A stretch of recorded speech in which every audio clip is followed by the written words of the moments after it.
സുവർണ ജൂബിലി തിളക്കത്തിൽ നിൽക്കുന്ന തിരുമേനി ഗവൺമെൻറ് ഹയർ സെക്കൻഡറി സ്കൂളിൽ പൂർവ്വ അധ്യാപക വിദ്യാർത്ഥി സംഗമത്തിൻ്റെ മുന്നോടിയായി വിപുലമായ സംഘാടക സമിതി വിളിച്ചു ചേർത്തു. ഡിസംബർ മാസത്തിൽ നടക്കാനിരിക്കുന്ന പൂർവ്വ അധ്യാപക വിദ്യാർത്ഥി സംഗമത്തിൻ്റെ പ്രവർത്തനങ്ങൾ ആലോചിക്കാനായി വിളിച്ചു ചേർത്ത സംഘാടക സമിതി യോഗം ചെറുപുഴ ഗ്രാമപഞ്ചായത്ത് സ്ഥിരം സമിതി അധ്യക്ഷൻ കെ ജോയി ഉദ്ഘാടനം ചെയ്തു. Biju Joseph, Prasad K, Bijo KM, Timmy Ilippulikkattu തുടങ്ങിയവർ സംസാരിച്ചു. യോഗത്തിൽ ജനപ്രതിനിധികൾ, പൂർവ്വ വിദ്യാർത്ഥി പ്രതിനിധികൾ, പ്രദേശവാസികൾ, PTA അംഗങ്ങൾ, SMC അംഗങ്ങൾ, അധ്യാപകർ തുടങ്ങിയവർ പങ്കെടുത്തു. ഇപ്പോൾ ഇവിടെ നിന്നെന്താ ഈ മീറ്റിംഗ് വിളിച്ചത് ഇവിടുത്തെ അധ്യാപകരാണ്. ഈ സ്കൂളിനൊരു പരിമിതിയുണ്ട്. ആ സ്കൂളിൻ്റെ പരിമിതി എന്താ? ആ സ്കൂളിൻ്റെ പ്രധാനപ്പെട്ട ഒരു പരിമിതി എന്ന് പറഞ്ഞത് ഈ സ്കൂളിൽ ഇപ്പം പഠിപ്പിക്കുന്ന അധ്യാപകരാരും ഈ നാട്ടുകാരല്ല. ഈ നാട്ടുകാർ അല്ലോ ഇവിടെ നിന്ന് അതിൻ്റെ ഓരോ കാര്യം ചലിപ്പിച്ച് അതിൻ്റെ കാര്യം നടത്താൻ ഈ തിരുമേനിയായി ബന്ധപ്പെട്ട ആളുകളല്ല. അതിനും ഏറ്റവും നല്ല പോസിറ്റീവ് ഒരു കാര്യമുണ്ട്. തിരുമേനിയായി ബന്ധപ്പെട്ട ആളുകളില്ലെങ്കിൽ പോലും മറ്റ് സ്ഥലത്തും മാലോത്തുനിന്നും കരിവള്ളൂരിൽ നിന്നും മറ്റ് സ്ഥലത്തും വന്ന അധ്യാപകർക്ക് ഈ പൂർവ്വ വിദ്യാർത്ഥി സംഘം നടത്തണമെന്ന് അവരുടെ മനസ്സിൽ നല്ല ആഗ്രഹമുണ്ട്. ഞങ്ങളെ കൊണ്ട് ചെയ്യാൻ പറ്റുന്ന എന്തെല്ലാം കാര്യം ഉണ്ടോ അത് ചെയ്യണം. അത് അങ്ങനെ അവർ തയ്യാറാക്കി മുന്നോട്ട് വരുമ്പം അത് ഏറ്റെടുക്കാൻ നമ്മുടെ നാട്ടുകാർക്ക് പറ്റണം. നാട്ടുകാർക്ക് പറ്റി നമ്മളത് ഏറ്റെടുത്തിട്ടുണ്ട്. അതിൻ്റെ കമ്മിറ്റി രൂപീകരിച്ചിട്ടുണ്ട്. ഉള്ള ആളുകൾ നമുക്ക് സജീവമായി അതിൻ്റെ പ്രവർത്തനമായി മുന്നോട്ട് പോകണം. ഏതായാലും ഒരു കാര്യം ഉറപ്പാണ്, നമ്മളൊരു പരിപാടി സംഘടിപ്പിച്ച് പോകുമ്പം നമുക്ക് ഒരുപാട് നല്ല മാർഗങ്ങൾ ഇവിടെ ഉണ്ട്. നല്ല മാർഗരേഖകൾ, വഴികൾ. അതിലൊന്നാണ് 87, 88 ബാച്ചുകാർ ഇവിടെ ഒരു ആ ബാച്ചുകാരും പൂർവ്വ അധ്യാപകരും വെച്ചൊരു സംഗമം നടത്തി. നമ്മളൊരു അധ്യാപകർ ഉൾപ്പെടെ ഏറ്റവും മനോഹരമായ ഒരു പരിപാടിയായിട്ട് അതിനെ മാറ്റുമ്പം നമ്മുടെ മുന്നിലുള്ള ആദ്യത്തെ പ്രധാനപ്പെട്ട വിഷയം അധ്യാപകരെ എവിടുന്ന് കണ്ടെത്തും, അവരാരൊക്കെ ഉണ്ട്, അവരെ എവിടുന്ന് കൂട്ടിക്കൊണ്ടുവരാൻ പറ്റും. അതിന് നല്ല ഏറ്റവും ശ്രമകരമായി നടത്തേണ്ട ഒരു പണി 87 വാർഷികർ നടത്തി. ആരൊക്കെയാണ് അധ്യാപകർ എന്നുള്ള ഒരു ലിസ്റ്റ് ഇവരുടെ അടുത്തുണ്ട്. റോയ്സും ഇല്ല പ്രദീപും എല്ലാം കൂടെ സംഘടിപ്പിച്ച ഒരു പരിപാടിയുണ്ട്. അവരെല്ലാവരും കൂടെ വരികയും ചെയ്തു. ആ വഴി നമുക്ക് പോകാൻ എളുപ്പമായി. അവരെ ഉൾപ്പെടെ വെച്ചാൽ നമുക്ക് എല്ലാ അധ്യാപകരും അധ്യാപകരും നമ്മൾ കണ്ട് അവരെ ക്ഷണിച്ച് എല്ലാ ആദരവോടുകൂടി ക്ഷണിച്ച് അവരെ കൂട്ടിക്കൊണ്ട് ഇവിടെ വന്ന് അവരെ തിരിച്ചവിടെ എത്തും എന്ന് വരെ ഉറപ്പുവരുത്തി എല്ലാ കാര്യങ്ങളും നമുക്ക് ചെയ്യാൻ പറ്റണം. അതിപ്പോൾ പെട്ടെന്നൊരു വിളിച്ചപ്പോൾ മാഷ് ഇവരെല്ലാവരും തിരുമേനി ഒന്നാമത് ആളുകൾക്ക് കുറേ പ്രയാസങ്ങളൊക്കെ ഉണ്ട്.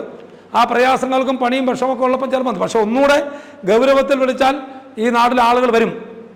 പിന്നെ ഒന്നുകൂടെ ഗൗരവത്തിൽ നമ്മൾ ഇടപെട്ട് പ്രചരണം പ്രവർത്തനമൊക്കെ വരുമ്പോൾ ആളുകൾ ഇളകി വരും. ഇവിടെ ആ പരിപാടി നല്ല നിലയ്ക്ക് വിജയിക്കുകയും ചെയ്യും. അപ്പോൾ നമുക്ക് വേണ്ടത് എനിക്ക് തോന്നുന്നു ഈ നിലവിലുള്ള 9 കമ്മിറ്റിയുണ്ട്. ആ നിലവിലുള്ള 9 കമ്മിറ്റി അതിൻ്റെ പ്രവർത്തനം ചിട്ടപ്പെടുത്തി അങ്ങ് പോയിരുന്നെങ്കിൽ എല്ലാ പരിപാടിയും. പക്ഷെ അത് ഇപ്പം സജീവമല്ല. ഇതിനു വേണ്ടി ഈ പരിപാടി വിജയിപ്പിക്കുന്നതിന് വേണ്ടി തന്നെ എനിക്ക് തോന്നുന്നു ഈ ഉള്ള മീറ്റിങ്ങിൽ വെച്ച് പുറത്തുള്ള ആളുകളെ ഉൾപ്പെടെ വെച്ച് നമുക്ക് കമ്മിറ്റി ഉണ്ടാക്കാൻ പറ്റണം. 2 ആൾക്ക് ചാർജ് കൊടുത്താൽ മതി. പൂർവ്വ അധ്യാപകരെയും വിദ്യാർത്ഥി സംഘം അതൊരു പ്രബലമായ കമ്മിറ്റിയാണ്.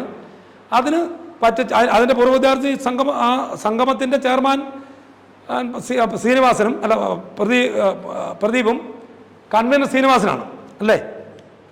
അവർ മോശക്കാരൊന്നുമില്ല. റോയ്സ് ഉൾപ്പെടെ അതിൻ്റെ വൈസ് ചെയർമാന് ആളുകളൊക്കെ ഉണ്ട്. അവർക്കറിയാം അവർ പോയൊരു വഴിയുണ്ട്. അപ്പോൾ അവർ പോയൊരു വഴിയുണ്ട്.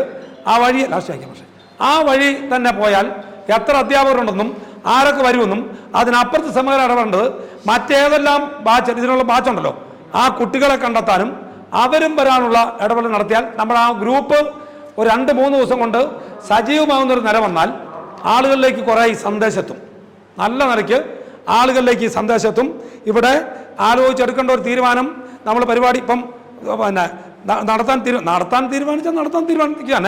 തീരുമാനിച്ചാൽ ആദ്യം ഉണ്ടാക്കേണ്ട ഒരു കമ്മിറ്റി അധ്യാപകരെ പൂർവ്വ വിദ്യാർത്ഥി ഈ അധ്യാപക സംഗമത്തിൻ്റെ ജനറൽ കമ്മിറ്റി പൊതു ജനറൽ കമ്മിറ്റിയോടെ നിൽക്കട്ടെ. ഈ കമ്മിറ്റിയുടെ നേതൃത്വത്തിലായിരിക്കണം ഈ ഒരു പരിപാടി നമുക്ക് സംഘടിപ്പിക്കേണ്ടത്. അതിൽ കുഞ്ഞു 3-4 കമ്മിറ്റി ഉണ്ടാക്കണം. അതിലൊന്ന് ഇവരെ ക്ഷണിക്കേണ്ട. നമുക്ക് ചോദിച്ചാൽ ഒരു മീറ്റിംഗ് ചേർന്ന് നമുക്ക് തൊട്ടടുത്ത ദിവസം ഒരാഴ്ച വീണ്ടും ഇരിക്കാം ഇതിൻ്റെ പ്രവൃത്തി. അപ്പോൾ നമുക്ക് ചോദിച്ചാൽ എത്ര നീക്കം നടന്നു, അതിനി നമുക്ക് ഇടപെടേണ്ട കാര്യം എന്താണ്. 1-2 മീറ്റിങ്ങോട് കൂടി അതിൻ്റെ പോരായ്മകളൊക്കെ പരിഹരിച്ച് നമുക്ക് കൈകാര്യം ചെയ്യാൻ പറ്റുക. അവർ വന്നാലാണ് അധ്യാപക പൂർവ്വ വിദ്യാർത്ഥി സംഘം എന്ന് പറഞ്ഞാൽ പൂർവ്വ വിദ്യാർത്ഥികൾ വരണം, അധ്യാപകർ വരണം. അത് ശ്രമകരമായ പണിയാണ്. അവർ വരുന്നൊരു നില വന്നാൽ നമ്മുടെ സമാപനം ഉൾപ്പെടെ നല്ല അവസാനം നമ്മൾ ജനുവരി ഫെബ്രുവരിയിലാണല്ലോ സമാപനം ആലോചിക്കുന്നത്. സമാപനം ഉൾപ്പെടെ നമുക്ക് നല്ല നിലയ്ക്ക് സംഘടിപ്പിക്കാൻ വേണ്ടി പറ്റും. അതിനൊരു കമ്മിറ്റി ഉറപ്പായിട്ട് ഉണ്ടാക്കണം. അതിൽ ആ പ്രവൃത്തി നടത്തി, അതാണ് ഏറ്റവും വിഷമകരമായ കളി. ആ കമ്മിറ്റി ഉൾപ്പെടെയുള്ള ആളുകളെ തീരുമാനിച്ച് ചർച്ച ചെയ്ത് അത് എന്തൊക്കെ ചെയ്യണമെന്നുള്ള അവരെ ഏൽപ്പിക്കണം. മലയോര മേഖലയിൽ ആദ്യമായി പടിഞ്ഞാത്ത് ഗോൾഡ് ആൻഡ് ഡയമണ്ട്സ് സമ്പൂർണ്ണ HUIDയിലേക്ക് ISO BIS അംഗീകാരങ്ങളോടൊപ്പം 100% ആഭരണങ്ങളും ഹോൾമാർക്ക് ചെയ്ത മലയോര മേഖലയിലെ ആദ്യ ജ്വല്ലറി പടിഞ്ഞാത്ത് ഗോൾഡ് ആൻഡ് ഡയമണ്ട്സ് ഇപ്പോൾ 1/4 നൂറ്റാണ്ടിന്റെ വിശ്വസ്ത സേവനത്തിന്റെ പത്തരമാറ്റു തിളക്കത്തോടെ സ്വർണ്ണാഭരണങ്ങൾ സ്വന്തം പണിശാലയിൽ നിർമ്മിച്ച് ഇടനിലക്കാരില്ലാതെ നിങ്ങളിലേക്ക്. ഒപ്പം ഡയമണ്ട് ആഭരണങ്ങളുടെ കണ്ണഞ്ചും കളക്ഷനുമായി ഇവ diamonds. Padinjath gold and diamonds, Cherupuzha, Alakode, Padiyottuchal wholesale division, Thrissur.